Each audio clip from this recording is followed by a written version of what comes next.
It was an old house, forgotten at the edge of town. A dying walnut tree in the yard, its branches twisted like broken fingers reaching for the sky. The paint was peeling. The windows rusted shut. And yet, the rent was so cheap that 4 college students ignored every warning and moved in. The landlord had only said one thing: don't use the upstairs floor. The first night seemed quiet, until the footsteps started. Heavy, slow, pacing across the ceiling above their heads.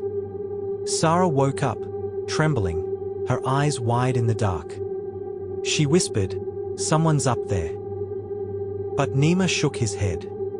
"It's an old house. Wood creaks." Still, he didn't sound convinced. The next nights grew worse. Doors they locked before bed stood wide open in the morning.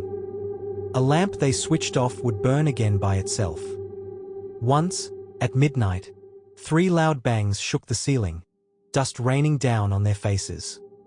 Hanya set her phone at the foot of the stairs, recording all night. When they watched the footage in the morning, at 3:30 a.m., a shadow emerged. Tall, faceless, descending the stairs in silence. It stopped in front of the camera and leaned closer, the screen filled with static. When it cleared, the shadow was gone. That same day, a frail old woman from across the street stopped them. Her eyes were hollow, her voice cracked. "You shouldn't be here. 20 years ago, a man murdered his wife and child upstairs.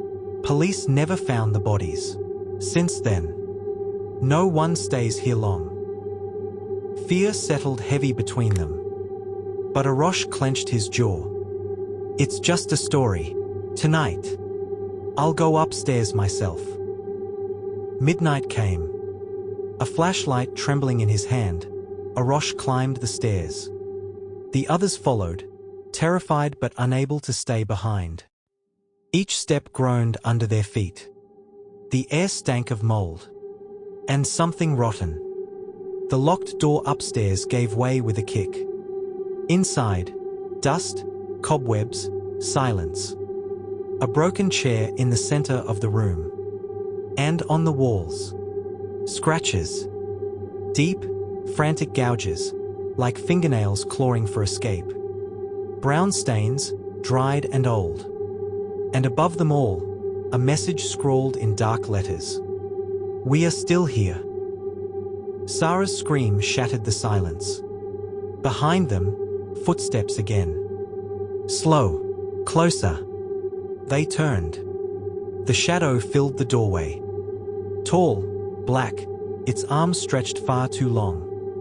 The flashlight flickered and died. Darkness swallowed everything. Only screams remained. By morning, neighbors broke the door down. The house was silent, empty. No trace of the 4 students. Only a phone, lying face down on the floor. The police played the last recording. At first, normal. Then the shadow appeared. It stepped close. Closer. Until the screen filled with pale, empty eyes staring into the lens. Static erupted. And the video cut out. The students were never seen again. The house still stands. And the landlord still whispers the same warning to every new tenant. Do not use the upstairs floor. She lived alone. An old apartment on the 3rd floor of a decaying building. Narrow hallways, flickering fluorescent lights, peeling paint. Every night, the silence felt too heavy. Too close. The first call came just after midnight. The old phone rang. Once. Twice. She picked it up. Nothing. Just breathing. Slow. Deep. Deliberate. Her heart raced. She hung up. The second night. The same number. The same heavy breathing. She whispered, "Who is this?" No reply. Only exhaling. Night after night, it continued. Always after midnight. Sometimes a faint laugh. Sometimes a whisper of her name. Sleep became impossible. One night she called the police. An officer came to trace the number. His face was pale. He said softly, "The calls. They're coming from inside this building." She froze. The officer explained that every signal pinged from the building itself. Someone was inside, nearby, watching. The calls grew worse. Now, there were scratches over the line. Rustling wires. A child's voice whispered, "Look behind you." She threw the phone across the room. When she looked back, for a moment, a shadow moved behind her. The phone rang again. Breathing faster this time. Then a rough whisper. "I'm almost there." She dropped the phone. Footsteps echoed in the hallway. Slow. Closer. She grabbed a knife from the kitchen and backed into a corner. The lights flickered and went out. Darkness swallowed the apartment. Only the sound of footsteps right outside her door. Silence. Then, 3 slow, deliberate knocks. She held her breath. Finally, she dared to peek through the peephole.